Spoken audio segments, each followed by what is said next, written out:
What's up? What's up? What's up, everybody? How you doing? Scott Jelinek here with the Master Investor Academy, and we are on the deal of the week. And I have Esther here today, and she just closed on a deal that I cannot wait to hear the details because she started to tell me the details, and I said, "Whoa, whoa, whoa, whoa, whoa! I want to wait and hear them for the first time as you're telling them live on the show because I actually know all the details as we've been talking for the last few weeks." But there's parts of it that have transpired since that I actually don't know. So first off, how you doing today, Esther? Good. I'm awesome. I'm awesome. Fantastic. So this was a unique deal in the sense that you're already a wholesaler and you've already been wholesaling, but this deal was not, you didn't purchase this house to wholesale it. You purchased this house as a slow flip. Right. Yeah. So if you wouldn't mind, Esther, can you start off, give us some background on you as far as what you already do, where you live, because you don't even live, and I don't teach virtual wholesaling, and this is exactly what you did. So where you live and where you wholesaled were two very different things. So give us a little story on yourself first. Well, I live here in El Paso, Texas. So all of my deals are here in my backyard, basically. And I basically do it virtually also because I don't go to the houses. I have other people go and take pictures for me. And so I do it almost virtually here as well. Even though it's local, right? Exactly, even if it's local. So I'm very lazy that way. I like to be at home. And I've been doing this for the past 4 years, and I have done some deals virtually and in other markets. For example, Alabama. I've done deals over there too. But then lately I've been just focusing with Corona and everything here in El Paso because it's just hot. Pretty much everywhere is hot.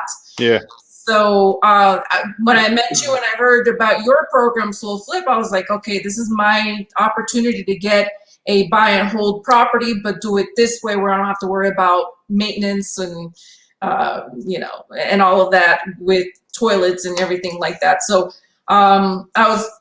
this one seller contacted me in Alabama saying, hey, I want to sell my house. And we had a good conversation. We were laughing.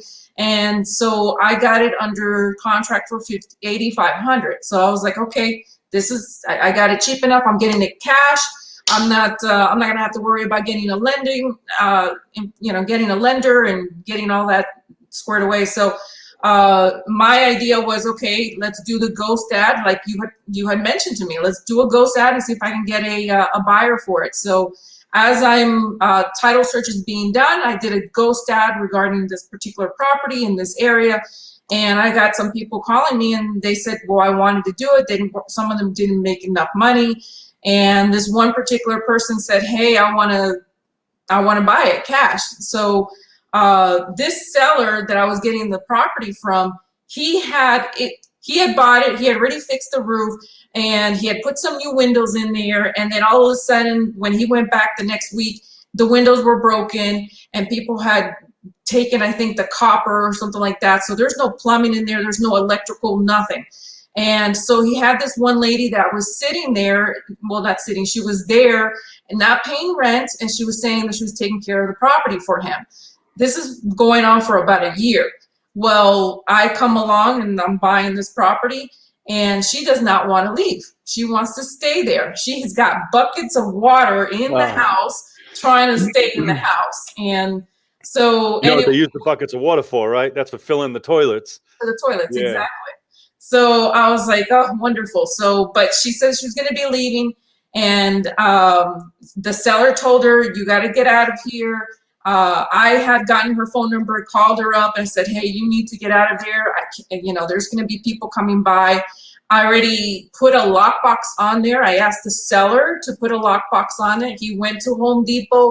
He was like, can you pay for it? I go, sure. They put them on. They got the people from Home Depot on the phone, and I paid for the lockbox, and he put it into the property. And then every time I had sent people over to the property, she was still in the house, and she was saying this is a bad neighborhood and bad mouthing everything about this. You don't want to live here. A lot of squatters. Yeah, exactly. So I was like, oh, wonderful. So finally I told the seller, look, you need to get the police in there and get involved. And so he did that 3 times. He went to the property, getting her out. She kept on coming back in through the window. So I told him, look, I'm not going to close until she's completely gone. So finally, you know, like I said, I had this one buyer said, look, I went in there, I saw the lady, she was really pissed off that we went in there and how dare we go inside the house. I'm like, don't worry about it, she's going to be gone. So today we actually closed on it, $6,500. I was gonna pay for it and, you know, keep it, but $6,500. So you ended up doing an assignment. I'm sorry? You ended up just doing an assignment. Yeah, I ended up doing an assignment. So I was like, you know, I wanted to do it to just have a tenant. I knew I can get somebody in there, but then dealing with this lady that kept on coming back, I was like, oh, let somebody else deal with that. I love it. You know, people, we buy houses 25, 35,000 in my area, and people, especially in the internet world, are like, you can't buy a house for 30,000. And I love that you say this house was $8,500. You know, that's just fantastic. And you made, and what did you make, a $6,500 assignment fee on it? Right. That is just insane when you think about the price ratios. The market is hot everywhere, and it's crazy that even with the hot market, you can still find a house in that price range, and you're not even there, which means it was available, it was out there. Mm-hmm. That's just insane. It's just putting yourself out there for people to reach you. Yeah, you did it both ways. You put yourself out there for a seller to reach you, and then put yourself out there for a buyer to reach you. And so I was just so happy when you were telling me the numbers of it, and that you ended up selling it. Yeah, I was just so happy for you, because I love that it was in Birmingham and you're not even there, and you bought it. You were contracting it as a slow flip. Right. And, you know, and one of the rules I always tell people when they say, I can't decide, should I keep it or should I wholesale it? My rule is always, if you can wholesale it, wholesale it. If you can get the money now, get the money, and then put that money into something else, you know, and I absolutely love it. Congratulations on it. I thought that was fantastic. You were actually on my shoulder regarding that. Those words that you just said were on my shoulder, you know, saying, hey, if you can just wholesale it, might as well just wholesale it. And, you know, okay, yeah. Mm. Yeah, I mean, you know, a bird in the hand. You know, I'm all about owning property. Obviously, I love slow flips and I love having them. But you're just more powerful if there's cash you can get now. I'd rather take that cash, and now you can move into bigger and nicer properties each time. So, you know, I just finished doing. We were talking about doing a webinar on slow flips, and some people were asking it. So one of their fears was, what if the people buy it if they want to pay me off? And I'm like, listen, if you pay 30 and they pay you off 89, celebrate. You don't worry about losing your houses. You've just made a great deal, and it's something to celebrate. And that's how I feel with all of them. I don't mind if somebody wants to pay it off or cash you out, take the cash, you know, and that's basically what you got. Just skip the whole rest of the process. You went right to the cash, and that was fantastic. A house you've never seen. Right. I absolutely love it. And I've never done virtual deals, and I have a lot of friends who do it. And I know you've done them even in your own area, even though you're local, you still do virtual. So when you told me you bought it and sold it in Alabama all the way from Texas, I was just so impressed. I love what you did there. Yeah. And it's all through your ideas, because, you know, my idea was, the end goal was to get a slow flip over there and just start doing that. And so, yeah, that. And the great thing about the ad too that you put out is you had multiple people. So when you get your next property, even before you put out an ad, you have people you can already contact. Say, hey, we just got a new one, and you can start already a relationship with them instead of just a random ad hoping to see who responds to it. Mm-hmm, mm-hmm. So big question for you. If I like to ask people this, especially you already have experience, but still going to ask you this anyway. If you're brand new and you are just starting today, or you were thinking about starting today, what advice would you give to somebody who's thinking about getting into real estate in general, be it slow flips, wholesaling, virtual wholesaling, any of it? What advice would you give somebody that you think or wish you might have known when you got started? It's not second guessing yourself, just do it. I mean, there's so many testimonials out there, so many people that are doing it, and it's worthwhile. It's not second guessing, just do it. I mean, that's real estate is always going up. So I wouldn't second guess myself and just do it. Let me tell you something funny about testimonials. Just popped in my head when you said that. Mm-hmm. I was at a bar once, and not far from here where I live, and I ran into a guy that I knew, and he you know, a guy I've known, not good friends with him, but I knew him, but he was with a girl, and so he introduced me, and he was telling him, she was like, oh, I see your videos and whatever. She firmly believed that the videos that she saw with people like yourself, or we do margaritas out here with people that are local, she thought we hired actors. And it was so funny to me. I'm like, are you seriously think? And she's like, yeah, it can't be that easy. I said, nobody said it was easy. You know, when you show up and you have a check, or you made 50 grand or 20 grand or 6,500, nobody said it was easy, but it is doable. You did the work. You ran the ads, you made the phone calls, you did the work. But so many people equate it to, they might make $6,500 a month working all day every day, and they just like, well, there's just no way you can just make some phone calls and do this and that. And it's so interesting to me that had I not met her in person, she could have went the rest of her life literally believing that everything she sees out there is actors, paid actors to put on a show, which is interesting. I'm like, why would there's no value? Why would anyone do that? The whole object is to motivate other people. There's nothing to gain from it other than, we motivate people to see that it is doable and that you can do it. Yeah, I mean, I always think about it this way also. I mean, how many, because I have a lot of people asking me, how am I doing this and getting into wholesaling? And I was like, the phone, in the beginning, it was 25 phone calls to one deal or something like that is what the ratio or something like that. And so I always say, every phone call is one more closer to my $5,000 price or $10,000 price. So I got to keep thinking about every time you pick up the phone. Yes, it is difficult, but everything that's difficult is worth having, doing.